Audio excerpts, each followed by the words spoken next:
What is up, guys? I have literally just completed Outlast 2 and oh my gosh, such an amazing game. You guys are gonna have an absolute blast with Outlast 2. It is completely worth the wait. So without spoiling too much in this video, and I will say spoilers will probably be in this video, so if you don't want any spoilers, click away, go away, shoo.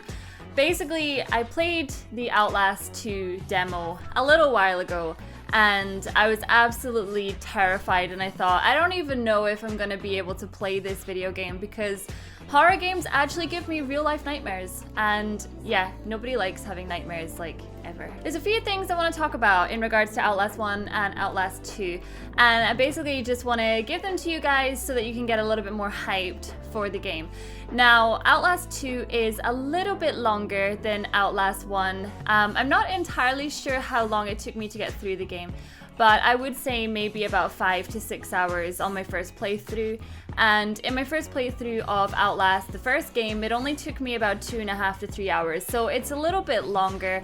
And I feel like the reason for that is because you want to take it slowly. Like, there's a lot of enemies in Outlast 2, and the last thing you want is to be kind of rushing through it. Now, don't get me wrong, I did do that a few times in my playthrough. You'll see in my videos that I kind of panic and I was just running away from enemies constantly rather than, you know, kind of thinking about what I was supposed to be doing. So there's quite a variety of enemies in Outlast 2. I felt with Outlast 1 being in just the mental asylum that obviously you were just gonna get kind of the regular guys who had gone off the rails just a little bit, and you had Chris Walker, who, let's be honest here, Chris Walker, like anytime you heard his music just like brrr, like come in, you were like, oh god, I'm gonna die. It's kind of the same in Outlast 2. Now there's a few main enemies, there's not just Chris Walker. Obviously in the first one you had Traeger as well, the crazy doctor, scientist, whatever he was. In this game, there's like a female version of Chris Walker, and I'll be honest with you, anytime I heard her voice, I had to pause the game. I just had to stop because she just sent shivers up my spine.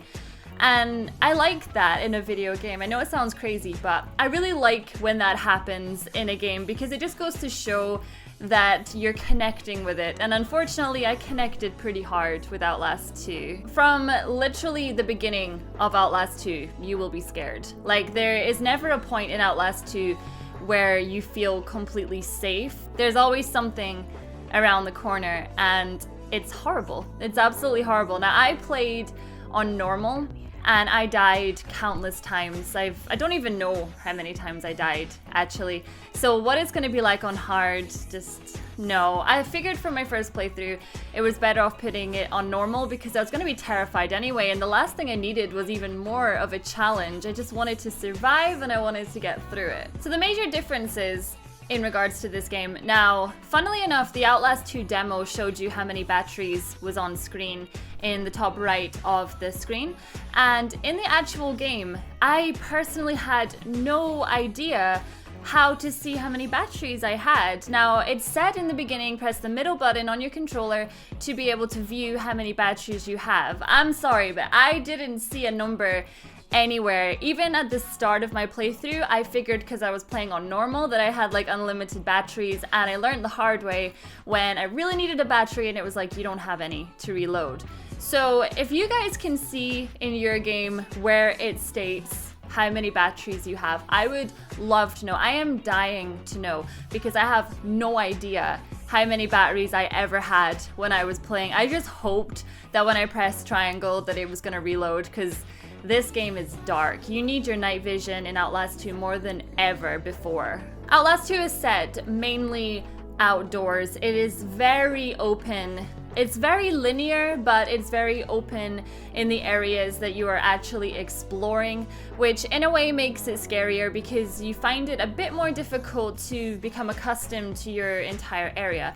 So when you're searching for an item, when you're trying to hide or run or anything like that, you have no idea really where you're going. You just kind of hope for the best. And I think it's going to take a few playthroughs from people to actually be able to understand their environment, to be able to know where they're going without really worrying too much. Whereas in the first game, obviously it took place inside a building, so it was pretty linear. You know, you had a few rooms on either side, you could hide under a bed and blah blah blah. Whereas Outlast 2, it's all outside, other than maybe like one chapter where you're inside. But even when you're inside, it's still terrifying, and there's a few surprises for you. Yeah, don't get too comfortable when you're inside because it's not safe. One thing I loved about Outlast 2, because I've recently just replayed Outlast 1 for you guys just to get into the story a little bit more. The night vision is so much clearer in Outlast 2 than it was in Outlast 1. Like, you can put on your night vision and you can actually see what you're doing. And I feel like in Outlast 1 it was very blurry, and I don't know, in a way I guess that kind of added to the scares. But in Outlast 2, it was a lot clearer, so when you're outside, it just made things a lot easier. I don't know as well if maybe because the graphics had been updated, that it just made it a little bit better as well with the VR. Trust me, I don't know why in my playthrough I always called it VR rather than night vision. I was just like, oh my god, switch your VR on! So that's what I'm rolling with. It's just the way it's gonna be. So cool features.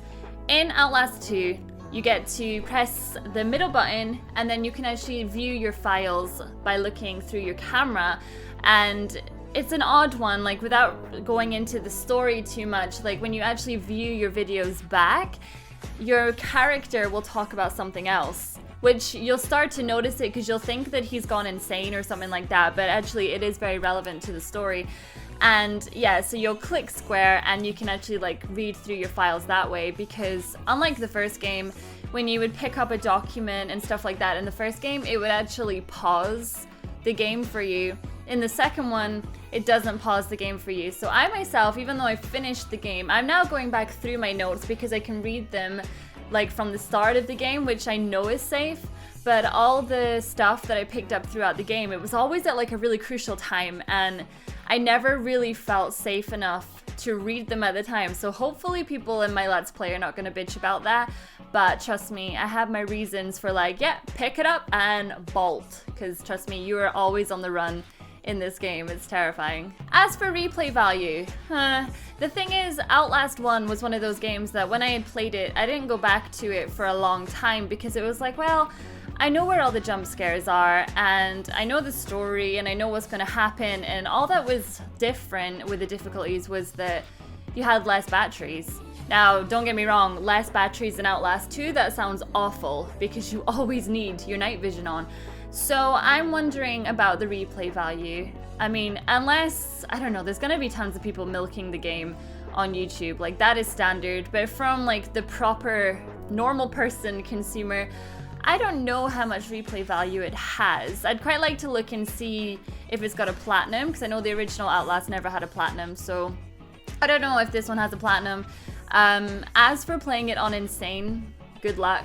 I don't know anybody that's going to be able to complete this game on Insane. There's just too many little things that, I don't know, there's a lot of things that I don't want to say that happen in the game that you'll just die so unexpectedly. You'd be like, what? Like, I did not see that coming at all.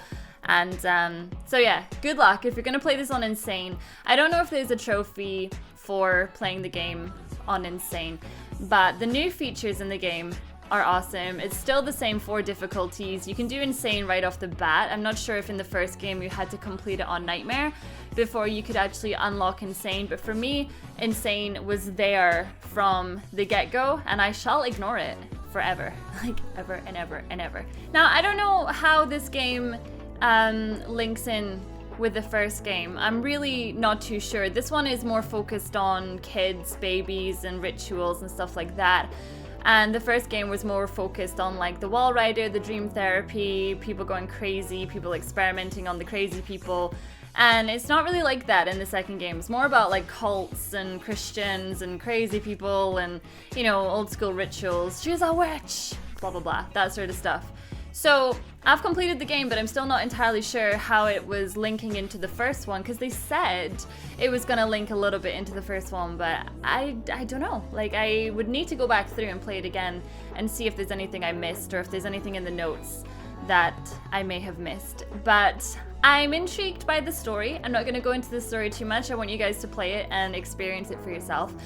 But after the game's been out for a few days, I'd quite like to do some videos about the story because there's a lot in it that is very cool to me, but there's a lot that I don't understand. And I just think it would be pretty interesting just to focus on the story and to kind of come to grips with everything that has happened in Outlast 2. So this has been my review of Outlast 2. I really like the game. I think out of 5, I would give it a 4.5. I'm always like skeptical about giving like a perfect 5 out of 5, so I'm gonna go with 4.5 out of 5 because it wasn't perfect, but it's a damn good game, and I think you guys are really gonna love it. So thank you so much for watching this video, guys. I hope you do enjoy my Outlast 2 playthrough. It is coming tonight, and yeah, let me know what you think in the comment section, and I will see you all in the next video. Bye.